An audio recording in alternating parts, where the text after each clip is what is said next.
Si Pangulong Duterte po ay hindi natin pinapanalangin dahil siya si Pangulong Duterte lamang, kundi sapagkat siya ang kumakatawan sa lahat ng pang-aapi sa ating bayan. Ang bayan po ang ating pinanalangin tuwing pinanalangin natin si Pangulong Duterte, sapagkat siya lamang po ang nakipaglaban para sa ating lahat. Sinakripisyo niya, He sacrificed His life, His liberty, and His sacred honor. Sabi nga niya, I do not mind marching into hell so I can make the Philippines heaven for the Filipinos. At yan po ang nangyari.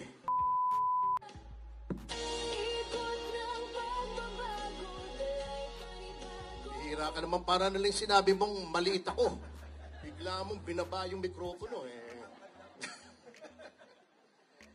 Magandang gabi po, isang maulan. Gabi sa atin, lahat.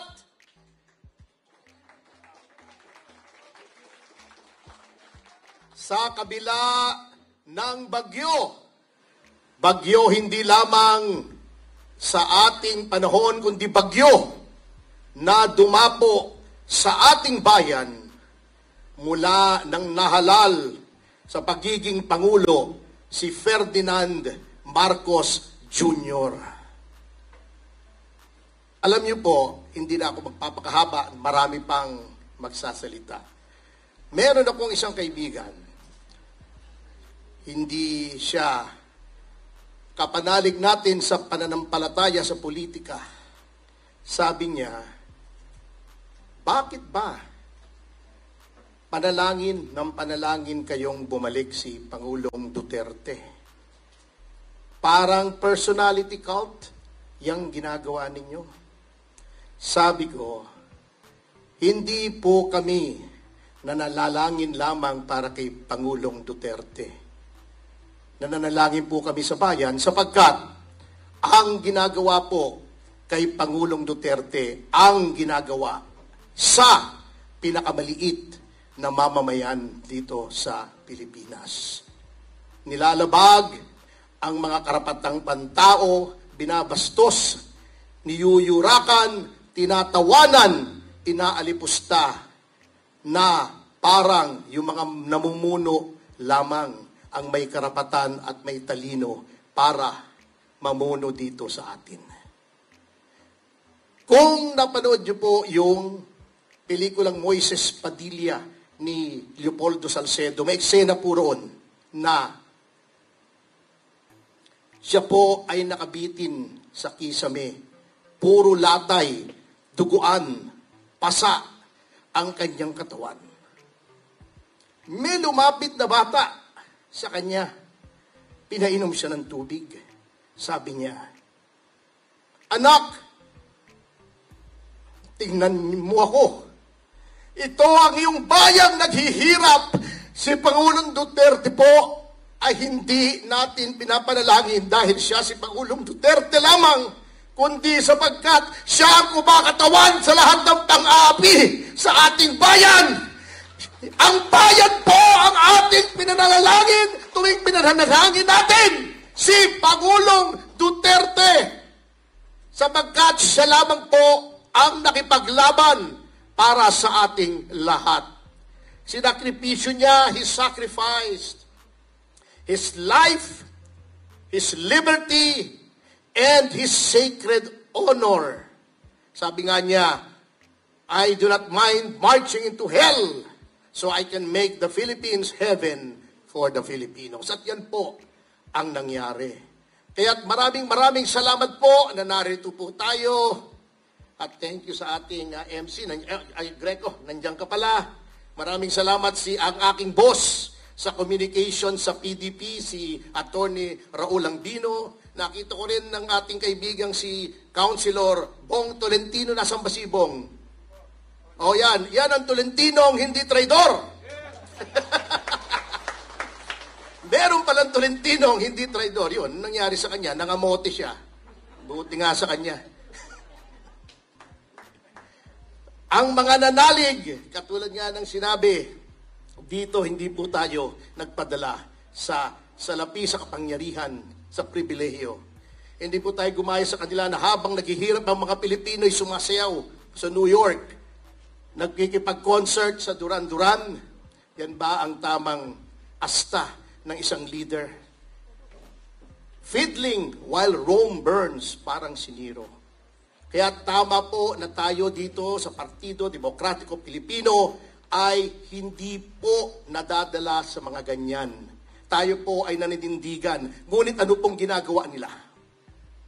Tinatakot po tayo, dinidemanda kami, mga vloggers, mga journalists, kapag nagsasabi ng katotohanan, tinatakot po pati ating mga senador, pati ang ating mga leader, ipadadala din daw sa Hague. Tinatakot lahat ng pangkaraniwang mamamayan. Ginagamit ang NBI, ang PNP, lahat ng ahensya ng gobyerno ginagamit para tayo takutin. Ngunit, huwag po tayong matakot, mga kasama. Huwag na huwag. Sapagkat pag natakot tayo, panalo na po sila. Huwag po nating hahayaan na sila ay manalo. Kita niyong ginawa ng eleksyon kay Ipe, kay Jimmy, kay JV, kay Raul. Dinaya po. Kita niyo. Ang sinasabi ng mga iba na merong nasa pagitan ng transparency server na hindi mo malaman kung anong manipulasyon ang ginawa sa ating mga boto. Sabi po nila, the voice of the people is the voice of God.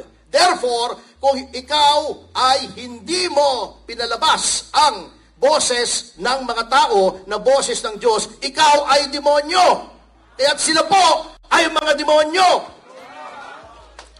Tayo po ang mga anghel na kailangang talunin sila.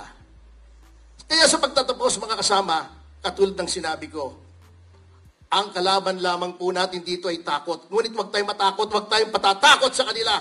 Sa kabila ng kanilang kapangyarihan, na sa kanilang military, na sa kanilang mga pulis, na sa kanilang NBI, na sa kanilang lahat ng ehensya ng gobyerno, tayo, taong bayan, tayo ang may tunay na kapangyarihan sa isang demokrasya. Kaya't bilang pagtatapos ay nais ko po lamang basahin ang isang talata po sa Biblia mula po kay Propetang Isayas, na ito lang po ang ating ilalagay sa ating isipan tuwing tayo po ay nagdududa, tuwing tayo ay tinatakot, tuwing tayo ay kinakabahan. Ito po ipangako ng Panginoon sa kanyang mga lingkod, sa mga banal na taong lumalaban sa kasamaan. Ito ang sabi ng Propetang Isayas na tagubilin ng ating Panginoon. Huwag tumahimik kayo at makinig. Tayo ay nasa malayong lupain. Sabi niya, para pong nangyayari dito sa atin. Parang napakalayo na natin sa tunay na Pilipinas nung panahon ni Pangulong Duterte. Ngunit, sabi ng Panginoong Diyos, huwag kang matakot. Ako'y sa iyo. Ako ang iyong Diyos. Hindi ka dapat mangamba. Palalakasin kita at tutulungan, iingatan at ililigtas. Lahat ng may galit sa iyo ay mapapahiya at mamamatay ang sinumang lumaban sa inyo. Dapat pakinggan ito ni Secretary Remulla. Mamamatay ang sinumang lumaban sa inyo. Hindi ako nagsasabi nito, ha? Hahanapin ninyo sila, ngunit hindi makikita. Mawawala na sila ng lubusan dito sa lupa. Ako si Yahweh na iyong Diyos ang magpapalakas sa iyo. Ako ang nagsasabi, huwag kayong matakot at tutulungan ko kayo. Kaya't aanyayahan ko po sana kayong lahat na tumayo at manalangin. Ama naming Diyos, maraming salamat po na sa kabila ng masamang panahon ay dinala niyo po kami sa dakong ito ng ligtas at mariwasa. Ama, naririto po kami ngayon upang idalangin hindi lamang ang aming mahal na presidente, si Rodrigo Roa Duterte, ngunit ipanalangin na rin po ang aming bayan. Ang aming bayan po ay nasasadlak sa hirap, sa pang-aapi ng mga nasa kapangyarihan, sa pagyurak ng aming mga karapatan. Sa lahat po ng ito, kami po ay nananalig na hindi na po magtatagal ang dalamhati at hilahil na ito, Ama.